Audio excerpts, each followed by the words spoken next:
Rise and shine, beloved. Come on in. Let's go, let's go, let's go. Come on. Today we are opening up a brand new section of our convergence topic, and we're talking about the heart knows the way. So let's get ready to tune in. Let me throw a great grand rising up here on Facebook. Let me make sure that we are broadcasting live, and we are.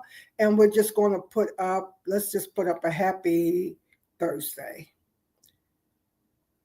Yes.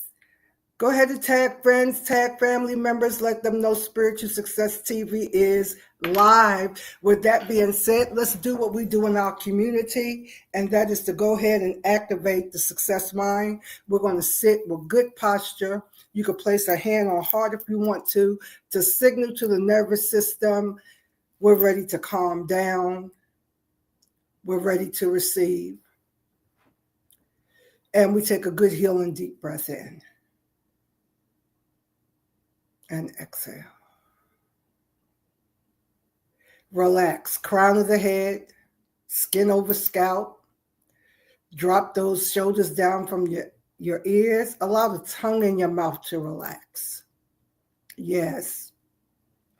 Deep breath in. Now turn the focus inward. Tapping in to the expansiveness of this rich inner life, the kingdom within. All power, all knowing, all seeing, infinity. The infinite world is here, and it is so. Last deep breath in and exhale. Give me a great grand rising. Let me know that you are here. And we are tapping into subject matter to bring convergence together. As we were talking the last 2 days about the belief audit, we want to go just a level deeper. And we want to look into this ancient sacred guide that has been with us before time began. Good morning, Jewel. Thanks for joining us live, Grand Rising, right? We want to look at this sacred system, this sacred tool that has been with us since before time began. And that is the sacred knowing and the sacred guidance of the heart. Now, the heart is more than just a physical organ. So we want to start laying this foundation, and this is your email that's going out that I'm looking at over here, right? And so the heart knows the way. Can you put that in your notes? The heart knows the way. You could call it the heart, the inner self, the God self, the Holy Spirit, intuition, whatever language works for you. But what we want to really tap into is deepening, using this system of the heart. So the heart is a compass, right? We're not looking at this as a physical organ. We'll talk about that more. But more, it's a compass, and it never fails. It never fails. You know, in the old church, we used to sing the song, Jesus Never Fails. Well, that part, that whole essence that Yeshua leaned on, because he had an inner knowing of the will of his assignment and his mission. Even as a young boy, he was recorded as saying, didn't you know I would be about my father's business? How did he know what his father's business was? This is what I want to say here about this, about Jesus the Christ, Yeshua, using this system, the internal realm, as a navigational guide. So many times growing up in religious influences, we were taught to think that Jesus, the Christ, right? Christ is not his last name. We're talking about Christ consciousness, that crystalline awareness and knowing of deeper truth that goes beyond and transcends what's in this physical dimension. We think of that representation as an isolated case, that there was something that Yeshua possessed that we do not possess. But all through the writings and the teaching, even in your biblical canon and even in sacred texts beyond canon, because canon just came together, that rule of law that was accepted through councils in the 4th century, somewhere around in there, that wanted to convince us of 1st century eyewitness accounts. All right, another story for another day. But what I want to get to, and the point I want to make about this, is that the demonstration of Jesus, Yeshua, he came to show and to model for us the way forward. So even as a child, he was able to say, when they were looking for him after he disappeared and they found him conversing in the synagogue, didn't you know I would be about my Father's business? How did he know? He was tapping in to divine guidance, the divine part of himself. And that's the same way that you and I are made up. Can you talk back to me? If you know that you are divine and you know that you are sovereign, talk back to me. I have a book that's in draft form about this whole subject matter of being human and divine and how to operate and flow in your humanity and divinity and making the two work together.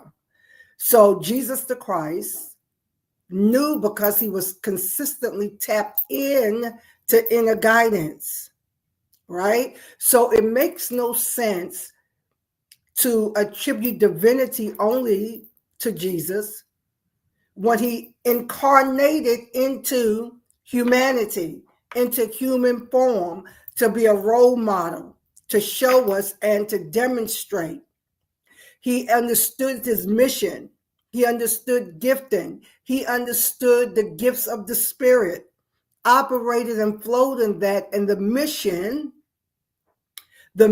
was always on point. So I'm saying here to you today that there is a compass within you that never fails. It knows how to point you in the right direction. It knows things long before the brain ever registers and put it into your consciousness.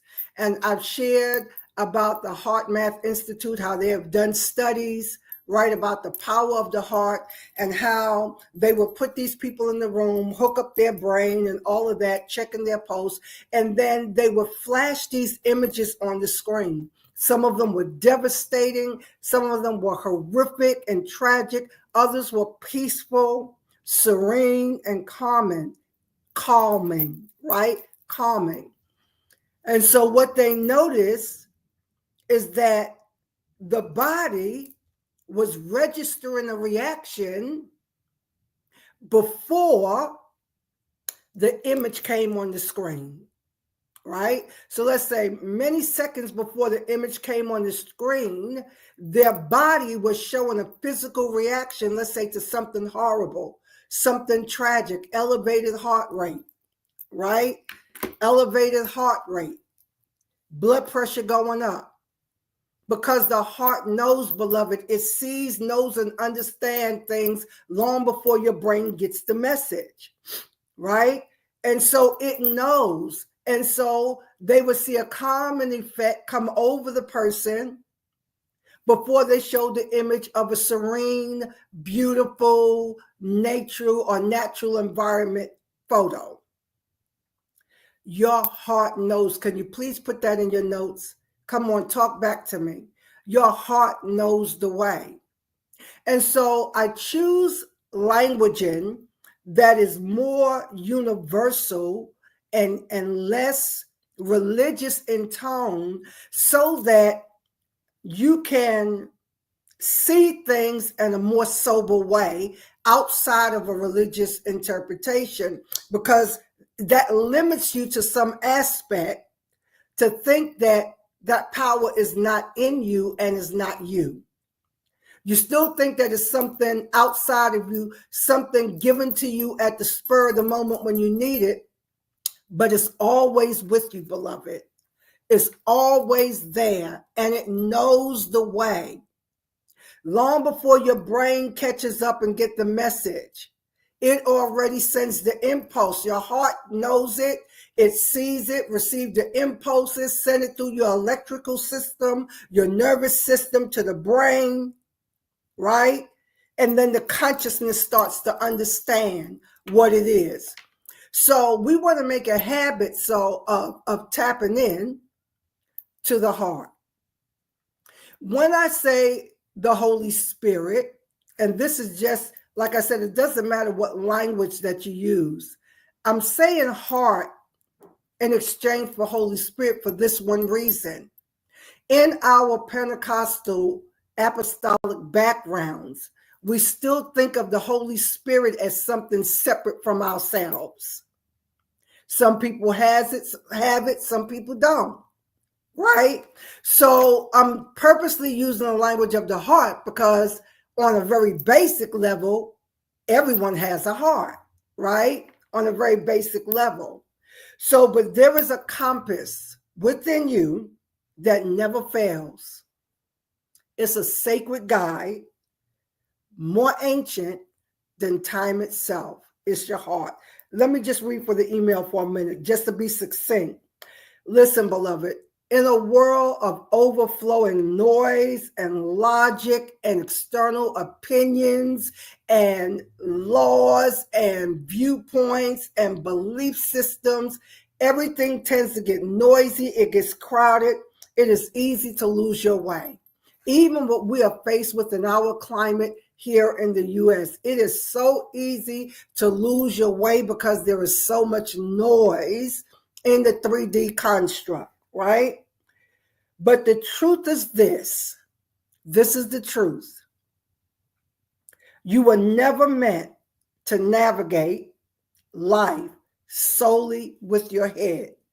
Now, for those of you that understand biblical sacred texts, there are so many passages in there that warn you against the carnal mind, the natural man, the old man, right? The shadow self, other laws in your members, right? Operating, opposing the law of life, the laws of God, right? The carnal mind is enmity against God. That's the head brain, the ego brain, the flesh brain. You were never meant to navigate through this 3D realm as a sovereign, divine being with the head knowledge alone. When you understand and recognize that there is a divine, sacred guidance system, I call it your inner guidance system, right? There is a whole system within you that is moving, operating, and flowing with divine intelligence. So why are we beating ourselves up, tormenting ourselves, confusing ourselves, trying to figure things out from the head when the heart already knows the way?